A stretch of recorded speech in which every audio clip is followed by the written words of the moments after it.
how about you, Ayessa? Can you share with us your experience in with regards to your visa, if you have a visa here? I mean, of course, you are legal here, but I don't know, you could have an European passport, so that's all. It's definitely a process, I will say, and it's a process, and you learn a lot about yourself, about patience, about how the country works. And also, I mean, when I originally started, I was going for the golden visa. And I hire a lawyer from the US. So one thing that I would suggest is do your homework before. And even if you do your homework, you need to find the right team to be on your side. A good lawyer is very important, that will represent you, and they will give you the correct information. And because it can be a little bit tricky. There's so many different programs out there where you can apply that it gets confusing, right? Yeah. So you need someone from the very beginning to tell you, hey, this one is the right one for you, right? And even sometimes just calling staff, if you can get a hold of them, they're very knowledgeable and they can really help you out a lot. And then from there you can go. So my experience started with the golden visa. I was going back and forth. Then after I got stuck in Portugal, I saw that there were other ways that you can do it. So I started to just talk to people, honestly, just talk to people. Met Georgina, you talk to different people that have gone through the process and they can actually help you. The biggest strength is a community when you can learn from each other. And basically, it was just to work, because I do a lot of work here for Portugal already. So it was very easy to apply, just get references. But again, it was all a process. Started at the golden visa and turned out to be something completely different, right? So it was a little bit tricky. It was a little bit tricky, but it worked. And then now the process is, I believe, after you get the first residency card, you got to wait about 5 years before you can get the European passport. But my advice will be for all of you guys that are seeking is a good lawyer, a good network, and connect to an expat community that already live here, that can definitely give you their experience, their history, and share tips. That would be the most important thing. One thing is being overseas, doing your homework, which I did, and do it from far away. And another one is being in the country, start talking to people, and it's like street talk. You ended up learning a little bit more, and it's many ways that you can do it. So every situation is different. Like I said, I started with the golden visa and ended up with someone that actually like a high education that you want to promote the country. So it completely changed, and it was about a year and a half process, but well worth it. And my experience with this is patience and do your research and get a hold of an expat community. That would really be very helpful. Yeah, and then where did you find your expat community beyond, because you have your work connections, but did you use Facebook groups and all sorts of information that you find available online as well? There is a Facebook group, especially for women, expat community for women, which is amazing. And everybody, you'll be surprised when there's this community. You can come from many different countries around the world, but the fact that we're at one point coming to one country, it makes us just one. So everybody is super helpful, super nice, and it's a great support system. So it's through Facebook, and also there's some blogs out there that actually help. So that's kind of what I found it. And also talking to people, but if you happen to go, let's say I will come here, start talking to people. And sometimes the best help comes from talking to people, talking to the restaurant, and everybody's so friendly here that just one person will introduce you to another one, and then to another one. And next thing you know, everybody knows everybody. So yeah, it's very interesting. And that's one thing that is so true about Portugal. Everybody knows everybody here. How about you? Did you also, Georgina, did you also have use research tools such as Facebook groups and online platforms and stuff? So before coming, not too much, because my window of time to prepare to come ended up coming down to a few weeks, and so I was more preparing around the paperwork I needed to get on the plane and make sure I would be let in the country and get my meetings scheduled. And the COVID tests. Yes, everything. And I was traveling with the pet, so I know that's a question you had too. So I was more in that preparation mode before I came, just to make sure I could actually get here with the cat, Oliver. And then once that was sorted, once I got here, then I signed up to like Facebook groups and also in my neighborhood, when I lived in Porto, there was a lot of small businesses, and I'm a small business owner and I help small business owners. So naturally that was just a way for me to make community and ask questions about the neighborhood, about what it's like to live there. And everything was touch and go when I moved too, because things were open for a few weeks and then we would have a lockdown. And so I was fortunate that I met an expat group that I found on Facebook, like my first week that I moved. And then those actually became my friends, and many of them are still my friends today. And some have left Portugal, some are still here, some moved to Lisbon, some stayed in Porto. But that was really critical, because as things were shutting down and you couldn't go anywhere, it was just really, really important to have friends that you could go to each other's houses, cook dinner, just, you know, have some normal existence. But also I mentor a lot of organizations, and so I was asked to be a mentor for Portuguese women in tech, and I met a lot of people that way. And then I was also asked to be a part of another mentorship program, so I met more people that way, just to get a more local lay of the land. Having lived in another country before, I really believe that it's important to build local community and not just expat community, because otherwise you'll always be an outsider. Yeah, definitely. And then talking about not feeling alone and so on, I noticed that you mentioned the cat. So did you have to bring your cat from the United States? I did. How was that? Well, he's a little globetrotter, because we've now lived in Netherlands, Italy, and now here. Okay, wow. So a proper sidekick. Yeah, he went from being found in a dumpster as a kitten in San Francisco, and 10 years later, he's a little globetrotter. So what's his name? Oliver. Oliver.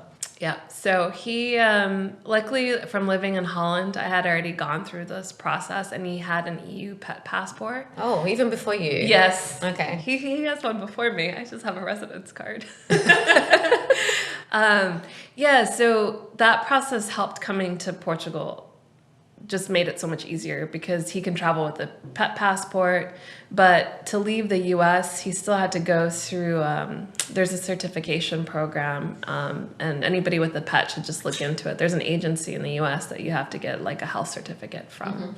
And your veterinary can help you with that process. Okay. But once the pet has a pet passport, it's amazing, because they can travel within Europe anywhere, no questions asked, as long as all the vaccines and everything are current.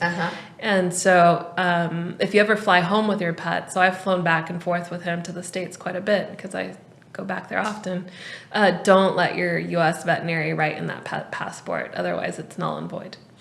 Oh, okay. I didn't know that. Okay. So only European vets can write in it and update it and things like that. Yeah. Everything else has to be like separate certificates from the US. Okay. But yeah, so we were used to traveling, so that was helpful. You do have to notify the Portuguese airport, the agency, upon arrival that there's a pet arriving with you.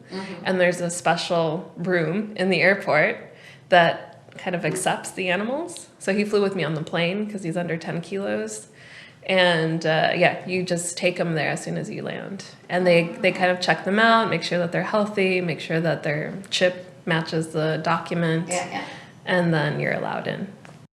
Fantastic. How about you? Did you have to bring also a pet, or talking logistics now? Did you have to bring anything from the USA that required a lot of time and effort and research and money, perhaps, to bring to Portugal? Absolutely. The next step, of course, is the fun part, bringing all your stuff. And I also have a pet, which is obviously very important. And that's still in process. It's a little bit tricky, but it's not impossible.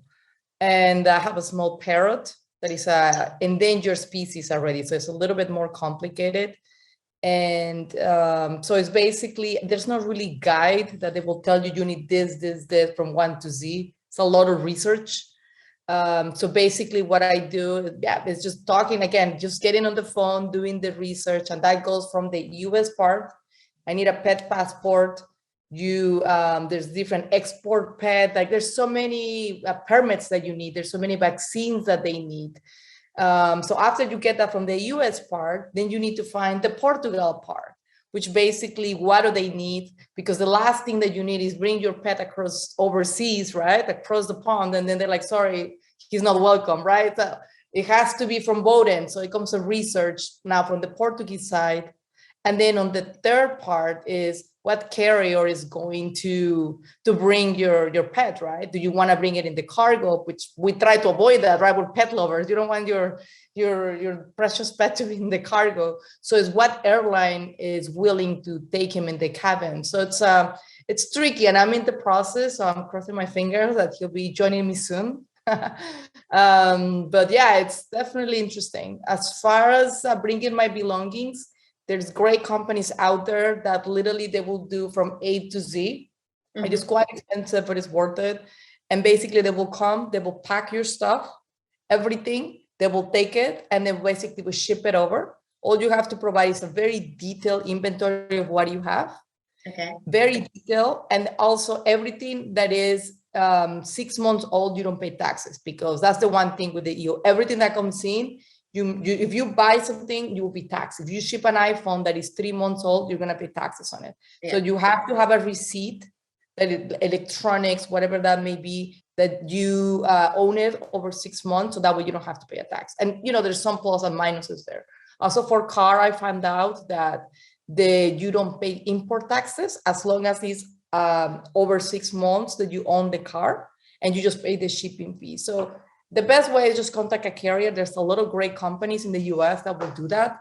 Takes about, back then it took about a month to bring. Now probably you're talking about, with the logistics situation, maybe 3 to 5 months if you're lucky. But the one thing that I would recommend, don't cut corners, because that's your belongings. Get insurance. Because insurance is very important, and just something to share. I did end up getting my belongings, but some of the things that I got, they were already, some boxes were moldy. So I don't know what the storage you was, but luckily I got full insurance. So I was immediately able to document everything, take pictures for yourself. So I submitted that to the insurance, they speeded it, and I got refunded to that. So that's important, because things do happen during transport, especially if you do clothes, electronics. Just document everything and keep copies of everything. Just do your yeah. But yeah, no, I got my stuff. Everything was fine. Now the only missing piece is my parrot. So I'm working on it, and hopefully he'll be joining me soon. I just wanted to add on to that. So there's some paperwork you have to fill out on the Portugal side. I came with a bag. And because I go back and forth so often, I've just slowly emptied my storage unit, which was already pretty empty, because I just like to travel light. But so there's paper. I was going to clear the whole storage unit in March. And the reason why I didn't was part of what Ayessa just said, that the delays for logistics are so much right now. The other part was you need paperwork from the Portuguese side for them to give you a slip for you not to be taxed on everything upon arrival. And that's tied to how long you've had your residency for, making sure your address ties to the address on your residency card. And then there's a couple stipulations, but that whole process, just to get that piece of paper, it could take a month. So you have to budget that into your time frame. In terms of planning. And then also there's other stipulations, you can't be moving things into a partially furnished apartment. It has to be empty. There's all these other little rules in there. Okay, I didn't know that one. Yeah. So it's important to know it's not only about factoring time, but it could work out quite expensively for you if you don't, because there are so many variables there that you don't have control. If you mess up on paperwork and you get taxed for everything, you depending on what you're bringing, is it worth it? Or okay, so then still on paper, I know it's very boring, it's very annoying, but it's important for people to be prepared. How do you deal with your driver's license, other documents perhaps, because you have the healthcare here? How do you get your national health number? Was that difficult for you to get all those documents into place? Georgina? I could share, because I just went to the driver's license. They just changed the law. You don't have to trade your driver's license in anymore as an American. Yeah. But I had literally had my appointment the week before that law went into place. So they sent me an email asking if I wanted to cancel the trade. I still want the trade to happen because I do split my time between the US and EU.